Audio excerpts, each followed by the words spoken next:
अस्सलामुअलैकुम जी, कैसे हैं आप? उम्मीद है आप सब ठीक होंगे। अल्हम्दुलिल्लाह हम सब भी ठीक हैं। तो यहाँ पर जी तैयारी हो रही है अब्दुल को स्कूल भेजने की। मैंने जल्दी से एग बॉयल करके अब्दुल को दिया है, अब्दुल बैठा खा रहा है। तो यहाँ पर जी अब मैं अब्दुल को जा रही हूँ बस स्टॉप पे छोड़ने। बस सुबह सुबह हमारी गुड मॉर्निंग यहाँ पे हो जाती है। सुबह सुबह जब बाहर निकलते हैं तो हमें पता चलता है कि बाहर का क्या हाल है। और बच्चे देखें कैसे पेंगुइन बन के जाते हैं कि हम इनको इतना पैक करके स्कूल भेजते हैं ना, बेचारों से चला भी नहीं जा रहा होता। तो जब चलते हैं ना तो मैं तो हमेशा अब्दुल से यही कह रही होती हूँ कि बेटा आप तो ना आज पेंगुइन बने हुए हो। बच्चे भी बेचारे क्या करें ना, यहाँ का टेम्परेचर ही आजकल इतना लो है कि आपको मैं बता नहीं सकती कि बाहर हमारा ना मुंह निकालने को दिल नहीं करता, लेकिन फिर भी क्या करें, काम तो आपको पता है ख़त्म ही नहीं होते। बच्चों को बस स्टॉप पे भी हमने खुद ही छोड़ना होता है और सर्दी इतनी होती है कि दिल करता है आराम से ब्लैंकेट में बैठे रहे। यहाँ पर जी मैंने कर लिया था। अब हस्बैंड मेरे लेके आए थे ये थोड़े से फ्रूट किन्नू वगैरह। मैंने कहा चलो इनको भी रख दें, इनको खा लें, फिर दूसरे काम करते हैं। सर्दी है, सर्दी में आपको पता है कुछ करने को दिल ही नहीं करता। मेरा तो ब्लैंकेट जो निकलने को दिल नहीं करता, दिल करता है ब्लैंकेट के बड़े रहो बस। तो ये हमने रख दिए जी यहाँ पे ये फ्रूट जी। अब कुछ और देखते हैं, कुछ और करते हैं।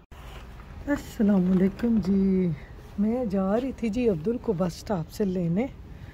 बाहर आया हुआ है पार्सल, इसको उठाते हैं अंदर रखते हैं, फिर अब्दुल को लेके आते हैं। ये मेरे हस्बैंड की ना गाड़ी के पार्ट्स आए हैं, ये इनको रखते हैं यहाँ पे। अब जाते हैं अब्दुल को लेने। अब्दुल को ला के फिर इसको खोल के देखते हैं कि कौन से पार्ट्स आए हैं गाड़ी के। तो चलें चलते हैं अब्दुल को लेने। ये देखेंगे पार्सल आया है ना, इसमें मेरी हस्बैंड की ना गाड़ी के पार्ट्स आए हैं। आपको खोल के दिखाऊं कि इसके पार्ट्स आए हैं, गाड़ी के कौन से पार्ट्स आए हैं।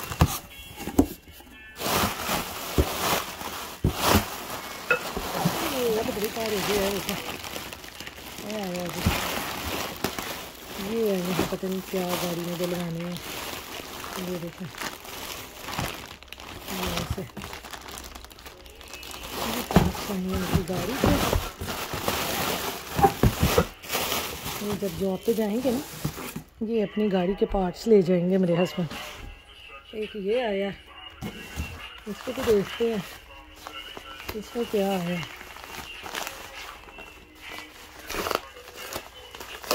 आपको पता है यहाँ पे गाड़ियों का कुछ ना कुछ चलता ही रहता है। पाकिस्तान हो कोई सा भी मुल्क हो, जाहिर है जो चीज़ चलती है उसके लिए चीज़ें भी चाहिए। ये देखें, ये भी उसी तरह के पार्ट्स हैं, ये बिल्कुल कवर किए हैं उन्होंने। ये देखें, ये हैं जी गाड़ी में डलने वाले पार्ट्स। ये उन्होंने सारा वो अपना दिया है। ये है जी $3 का गेट योर $3 ट्रायल सेट। ये आप लेंगे इनमें से कोई भी चीज़ आपको $3 का वो मिलेगा। ये देखें $3 ट्रायल टेस्ट होगा इसका। एक ये है, इस तरह के ना कूपन बहुत आते हैं। ये इस तरह के कूपन बड़े आते हैं कि आपने कोई भी चीज़ लेनी है तो इतने डॉलर, ये 50% ऑफ है। What you need when you want, ये 50% ऑफ, वन लेस अर्न्ड। ये इस तरह के कि आपने कहीं भी कोई चीज़ खानी है तो अगर आपने ये कूपन वगैरह यूज़ करने हैं तो आप ये साथ ले जाते हैं। ये चीज़ें आए ना ऑनलाइन तो इस तरह की चीज़ें बड़ी साथ आती हैं। ये स्पेशल ऑफ़र है इनकी। ये देखें, ये कूपन है इसके साथ, और कुछ नहीं है इसमें। ये इसी में डाल देते हैं। जब मेरे हस्बैंड जाएंगे जॉब पे तो ये ले जाएंगे, ये रख लेते हैं, ज़रूरत पड़ी तो यूज़ करेंगे वरना रहने देंगे। तो यहाँ पर जी अब्दुल को मैं बस स्टॉप से लेके आई। आज मेरा खाना बनाने को ना बिल्कुल दिल नहीं कर रहा था, लेकिन ये उस दिन मेरे हस्बैंड ना लेके आए थे ब्रोकली। तो देखें इसका ना कलर चेंज होने लग गया था। मैंने कहा इससे पहले ये ख़राब हो जाए, इसको धो के ना जल्दी से इसका साग बनाते हैं। वैसे भी सर्दियाँ आपको पता है आहिस्ता आहिस्ता जा ही रही हैं, पाकिस्तान में तो आपको पता है वेदर काफ़ी चेंज हो गया है। वैसे भी जब मार्च और फरवरी शुरू होता है ना तो पाकिस्तान में हल्की हल्की सी गर्मी शुरू हो जाती है। सर्दी ख़त्म तो नहीं होती लेकिन हल्की हल्की सी सर्दी शुरू हो जाती है। लेकिन हमारे यहाँ पर आपको पता है अभी तक तो वेदर का कुछ पता ही नहीं चल रहा। अभी तक तो स्नो स्टॉर्म ही चल रहे हैं। बस 2 दिन नहीं ठहरते तो तीसरे दिन आ जाती है जी स्नो। और अब तो माशाल्लाह से रमज़ान की भी आमद आमद है। आपको पता है कि 1 महीना रह गया है रमज़ान में भी।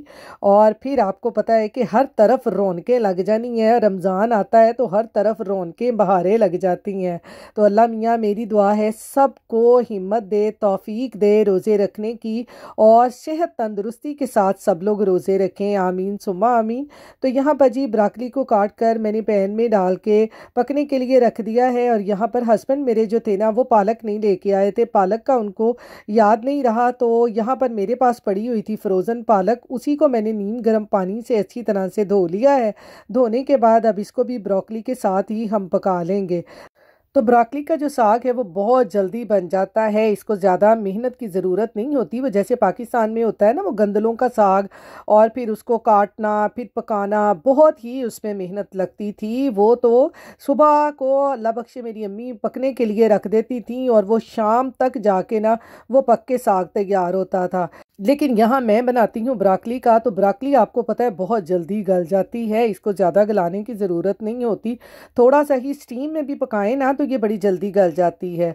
तो यहाँ पर ये देखें मैंने इसको कवर करके थोड़ा सा पका लिया था। अब मैंने इसमें नमक डाल के इसको मज़ीद मैंने पकने के लिए रख दिया था। तो ये देखें साग जो है हमारा वो काफ़ी हद तक गल गया है। ये देखें इसके जो फूल हैं वो तो बहुत जल्दी गल जाते हैं, लेकिन ये जो इसके टंडल से होते हैं ना ये भी गल चुके हैं। अब मैं इसमें डाल दूंगी ये सब्ज़ मिर्चें। सब्ज़ मिर्चें मैं हमेशा एंड पे डालती हूँ क्योंकि हमारे घर यहाँ पर बंद है और सब्ज़ मिर्चों की स्मेल जब उड़ती है ना वो गले को लगती है। तो मैं कहनी है जी गले पहले ख़राब ने तो फिर खांसी कर करके ना और बुरा हाल हो जाता है। तो यहाँ पर इसमें मैंने थोड़ी सी लाल कुटी हुई मिर्चें भी डाल दी हैं। अब हम इसको पका लेंगे। यहाँ पर देखें जी साग हमारा जो है वो काफ़ी गल चुका है।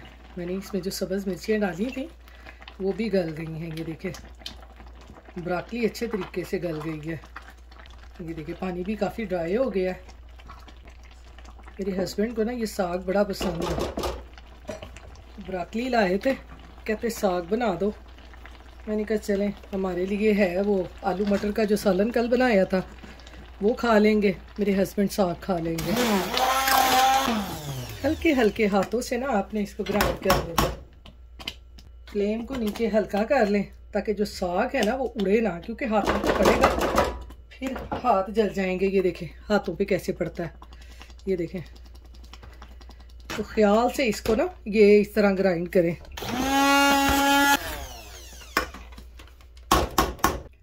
तो यहाँ पर ये देखें इसको मैंने काफ़ी ग्राइंड कर लिया है। ब्रोकली का जो साग है ना वो बड़ी जल्दी बनता है। बेस्ट है ब्रोकली का साग बनाना। इसमें 1-2 चम्मच हम डाल देंगे ये आटे के। ये देखें कैसे उड़ रहा है। अपने हाथ बचा के, साथ ही गाढ़ा हो जाता है आटा डालते हैं जब। इस तरह से साग बना के आप फ्रीज़ कर लें, जब दिल करे निकालें इसको तड़का लगाएं। मैं कहती हूँ साग इतना मज़े का लगता है ना। हमारी अम्मी ने ना सर्दियों में ऐसे ही बना के रखा होता था। जब भी साग निकालना फ्रीज़र में से और उसको तड़का लगाना तो साग का मज़ा बड़ा आता होता था। तो यहाँ पर ये देखें जी साग को हमने घोट लिया है। आपके पास घोटना हो तो आप वो यूज़ कर सकते हैं। भाई मेरे को तो हुण घोटना नहीं जे है, मैं तो इन्हों इस तरह ही हैंड बीटर ना ब्लेंड कर लिया। आपके पास घोटना हो तो आप उससे इसको घोट लें अच्छे तरीके से। तो तड़का लगा लूँगी अब मैं। कहाँ पे? यहाँ पे आराम से पाँव रखना, फिर आगे आराम से, फिर आराम से। यहाँ पे बहुत ज़्यादा स्लिपरी। यहाँ पे इन्होंने की किया थे? कुछ नहीं किया था उन्होंने, और जम गया पानी जैसे पिघलिया। अरे वाकई ये तो बहुत ज़्यादा स्लिप हो रहे हैं। चलो भी मुझे आगे से बहुत स्लिपरी आ गई। चल बेटा लॉन्ड्री करने जा रहे हैं। लॉन्ड्री आराम से जाना, इसको बहुत स्लिपरी है। ओए होए, इधर से आ जाओ, इधर से भी तो स्लिपरी होगी। आप इसको लेके चले, मैं इधर से आती हूँ। वो गिर जाएगा उधर से। ए देखो तुसी भी चले हो। ऐसे पाँव रख जैसे मैं रखा, इधर देख, मैं जैसे मैं पाँव रखना ऐसे पाँव। हाय मैं नहीं आना, मैं गिर जाऊंगी। मम्मा होल्ड माय हैंड। तो कुछ नहीं होता, बड़ा उस्ताद मान लेके आना, सब तो डरपोगा आप।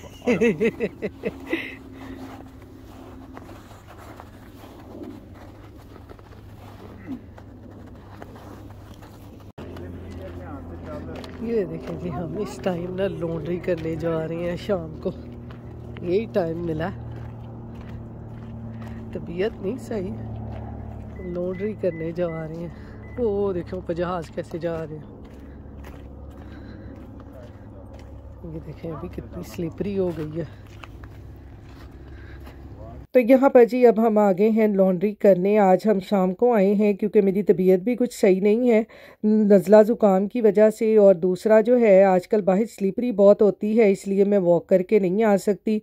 तो हस्बैंड मेरे उठे थे यहाँ पे, तो कहते चलाओ चल के ना लॉन्ड्री कर रहे हैं, क्योंकि अब्दुल भी स्कूल से आ गया हुआ है। क्योंकि कुछ जगह से तो स्नो कम हो गई है, लेकिन बाकी जगहों पर बहुत स्नो है अभी। क्या करना, पता नहीं चलता चल क्या रहा है। नहीं जा रहे,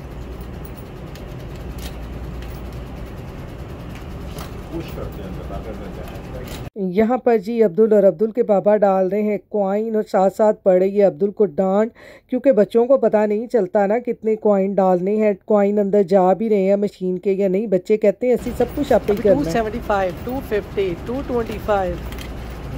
लौंडे लाना कितना मुश्किल है यहाँ से। मैं लेके आऊँ है? मैं नहीं बेटा, वहाँ से स्लीपरी है, बाबा फिर बोलेंगे आपको। वहाँ से जाना है। कहाँ से? नहीं नहीं नहीं, आप नहीं जाओ, बाबा ले आएंगे।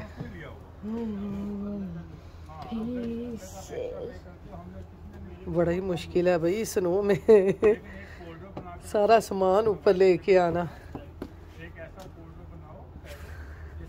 तो यहाँ पर देखें जी, साग हमारा तैयार हो चुका है। अब इधर रखते हैं, ये पैन रखते हैं, इसमें डालते हैं देसी, ये आ गया जी हमारा देसी घी। ये पैन में डाल के तड़का लगाते हैं अपने साग को। साग में आपको पता है देसी जितना ज़्यादा डालें, साग का जो मज़ा है ना वो उतना ही आता है। तो यहाँ पर जी मैंने डाल दिया है देसी घी, इसको करते हैं गरम। और यहाँ पर मैंने ले लिया है प्याज और ये अदरक, ये साग को हम लगाएंगे तड़का। ये थोड़ा सा गरम हो जाए, इसमें डालते हैं जी अब प्याज। आपके घर में साग के साथ कौन सी रोटी खाना पसंद करते हैं, मकई की या चोपड़ी हुई सादी रोटी? मुझे कमेंट करके ज़रूर बताइएगा। मेरे घर में तो दोनों ही बहुत शौक से खाई जाती हैं। चोपड़ी रोटी भी बड़ी शौक से खाते हैं साग के साथ, और इसके साथ मकई की रोटी भी बड़ी शौक से खाते हैं। तो यहाँ पर देखें जी, जैसे ही प्याज हल्के से ब्राउन हुए, मैंने इसमें डाल दिया है जी अदरक भी। अदरक भी अब लाइट सा ना ब्राउन हो गया है। तो अब हम इसको लगा देंगे अपने साग को तड़का। जब तड़का लगाते हैं ना, जब शू की आवाज़ आती है ना, मुझे वो बड़ी ज़बरदस्त लगती है। ये देखें अभी शू की आवाज़ आएगी, पहले मैं इसको बंद कर दूँ। ये देखें क्या ज़बरदस्त तड़का लगा है। ये देखें इसको, इधर देखें कितना मज़ेदार हमारा साग बना है। ये गंदलों का नहीं है, ये ब्रोकली का साग है। जिसको पसंद है वो आ जाए मेरे घर और आके हमारे साथ खाएं। मज़ेदार साग ब्रोकली का। ये अभी आपको इतना घी नज़र आ रहा है ना, अभी घी इसमें नज़र ही नहीं आना, ये सारा इसके अंदर एब्जॉर्ब हो जाना है। और साग में घी ना हो ये कैसे हो सकता है? तो इसलिए जी जब भी साग को तड़का लगाएं तो दिल खोल के देसी घी का लगाएं। देसी घी का कोई नुकसान नहीं है, देसी घी दे फायदे ही फायदे ने, तो दिल खोल के तड़का लगाओ। ये देखें जी साग को लग गया हमारा तड़का। ये देखें कितना शाइनी मज़ेदार सा साग हमारा तैयार हो गया है। इसके साथ खाएं चोपड़ी रोटी या खाएं आप इसके साथ मक्की की रोटी, तो मैं कहनी है जी तानू सर्दियां दा सही मज़ा आएगा। तो इसको जी अब मैं थोड़ी देर कर दूंगी कवर, फिर रोटी पकाते हैं और इसको खाते हैं। चेक करें साग कितना मज़े का बना है। ये देखें मैंने कितना इसमें घी डाला था और अब देखें कितना कम हो गया है। साग में आप जितना भी घी डालें ना उतना ही कम हो जाता है। ये देखें कितना मज़े का हमारा साग हुआ है, मुलायम लगता है कि ये ब्राकली का साग है। ये बिल्कुल ऐसे लगता है जैसे पाकिस्तान की गंदलों का साग होता है। तो चलें अब मैं रोटी बनाती हूँ। तो यहाँ पर जी लॉन्ड्री करके आने के बाद ना मैं बहुत थक गई थी और जल्दी से मैंने साग को लगाया तड़का और इस तरह से रोटी बनाई। पहले मेरा इरादा था मक्की की रोटी बनाने का, फिर मैंने सादी रोटी बना के उसको इस तरह से घी लगा दिया। अब ये सारे इसी के साथ ही हम रोटी खाएंगे। मकई की रोटी मैंने कहा आपको फिर बाद में बना दूँगी। तो चले अब हम खाते हैं खाना। इसके साथ ही आप अपनी दुआओं में याद रखिएगा। अल्लाह हाफिज़।